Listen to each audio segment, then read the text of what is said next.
El proceso de conformación del Estado Nacional Argentino fue un proceso sumamente complejo, así como lo fue el de toda América Latina. El desafío era que se crearan estados nacionales modernos donde antes había habido estados coloniales. Estos procesos fueron largos, estuvieron plagados de contradicciones, de intereses en disputa, y eso llevó a que sea difícil también establecer cuándo podemos hablar exactamente de la conformación del Estado Nacional Argentino. Desde una visión más anclada en lo jurídico, se considera a ese nacimiento del Estado Nacional con la sanción de la Constitución Argentina de 1853. Sin embargo, desde miradas más ancladas en lo histórico, en lo político o en lo social, podemos ver que no es tan difícil establecer fechas exactas, sino que más bien vamos a ver un proceso con marchas y contramarchas hasta que finalmente podemos ver a un Estado nacional con todas las particularidades, las condiciones y los atributos que caracterizan a los estados modernos, y también un Estado moderno inserto plenamente en el mercado internacional. Sin lugar a dudas, las complejidades en la construcción del Estado Nacional Argentino tenía que ver con un territorio vasto, potente, pero poco poblado, con cuestiones geográficas que hacían muy difícil su integración. Recordemos que nuestro país tiene una vasta Patagonia, en ese momento todavía habitada por pueblos originarios. También tenía una provechosa Mesopotamia, pero que era impenetrable por vía terrestre. El accidente geográfico que constituye la cordillera de los Andes y la imposibilidad de ir y volver con facilidad a lo que hoy son los territorios de Chile. Es decir, había toda una serie de complejidades que imposibilitaban la comunicación rápida entre estos territorios que conformaron el Virreinato del Río de la Plata y que ahora estaban conformando este nuevo país que era la Argentina. Por otro lado, también había una pluralidad étnica, cultural y lingüística. Los pueblos originarios que todavía vivían, muchos de ellos al día de hoy todavía viven en nuestro territorio nacional, provenían de distintas etnias, de distintas comunidades, hablaban distintas lenguas y tenían también una forma de comprensión y de relacionamiento político, militar y económico distinto con el mundo criollo. Por otro lado, también en esta composición étnica del antiguo Virreinato del Río de la Plata había presencia de comunidades afrodescendientes que en todo el proceso de mestizaje habían dado lugar a un fraccionamiento de esa cultura mestiza. Y por supuesto también que cada una de las provincias, con sus particularidades, había desarrollado formas muy distintas de vincularse, de organizarse, de producir. Algo que también complejizaba mucho este paso del Estado colonial al nuevo Estado-nación moderno argentino tenía que ver con la precariedad del andamiaje institucional que habíamos heredado de la colonia.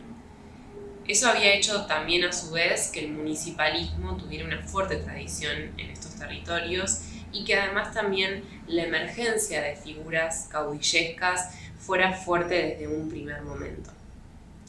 Por supuesto que todo esto también se correspondía con distintas interpretaciones acerca de cuál era la forma en la que Argentina tenía que insertarse en la economía mundial, porque eso configuraba la forma de ordenamiento económico y productivo al interior de la Argentina, ¿no?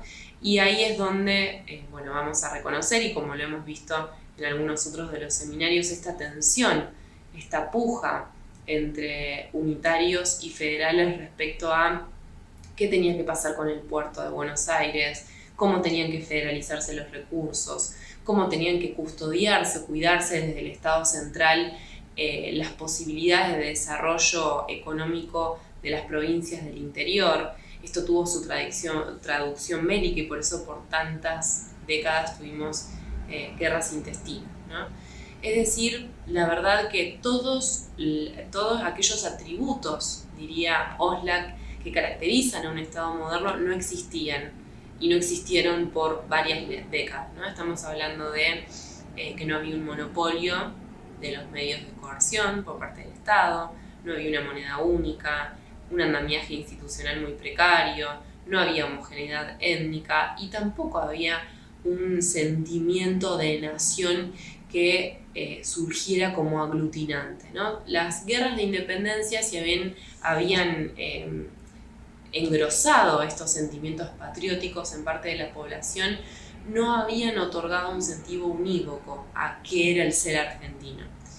Y bueno, esto fue poco a poco resolviéndose en medio de fuertes tensiones políticas. Lo cierto es que ya hacia mediados del siglo XIX, la segunda mitad del siglo XIX va a ser ese momento de consolidación del Estado Nacional Argentino y quizás la Constitución de 1853 más que el punto de llegada fue el punto de inicio de este proceso de construcción. Lo cierto es que, por supuesto, el Estado Nacional Argentino fue creado por determinados grupos y sectores que lograron imponer sus ideas políticas y culturales, respondiendo también a intereses económicos particulares que fueron después transformados en intereses económicos del colectivo, o esa fue la pretensión, ¿no? Pero sí es fundamental pensar cómo los términos de Estado y los términos y el término nación van intrínsecamente de la mano, y vale la pena reflexionar también acerca de cómo se constituyó esa idea de nación. Sabemos que el Estado Nacional Argentino, como todos los estados modernos, persiguen cumplir con determinadas condiciones, persiguen también ser reconocidos por los otros estados como un Estado nacional, el monopolio de la fuerza, de la utilización legítima de la fuerza, y ser quienes pueden ordenar esa forma de incorporación de la economía nacional a la división internacional del trabajo.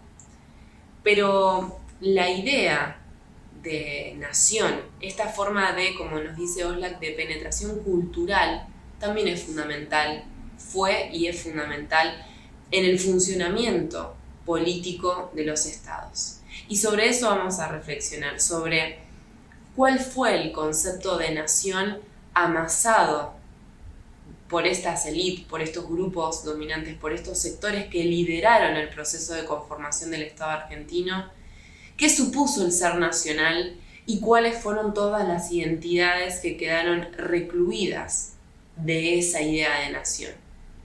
Al día de hoy cabe preguntarnos qué es el ser nacional, qué es lo nacional, qué es la nación argentina. ¿Hay intereses nacionales o acaso siempre estamos hablando de intereses de sector que se convierten o se tratan de convertir en intereses nacionales? ¿Quiénes tienen legitimidad para arrogarse la interpretación y la representación de lo nacional? ¿Es acaso lo nacional solo, o la nación solo, una traducción de ese proyecto político de ese Estado? ¿O también acaso la idea de la nación asociado, vinculado con lo popular, no protagonizó episodios de la historia argentina que permitieron la ampliación de derechos para gran parte de nuestro pueblo?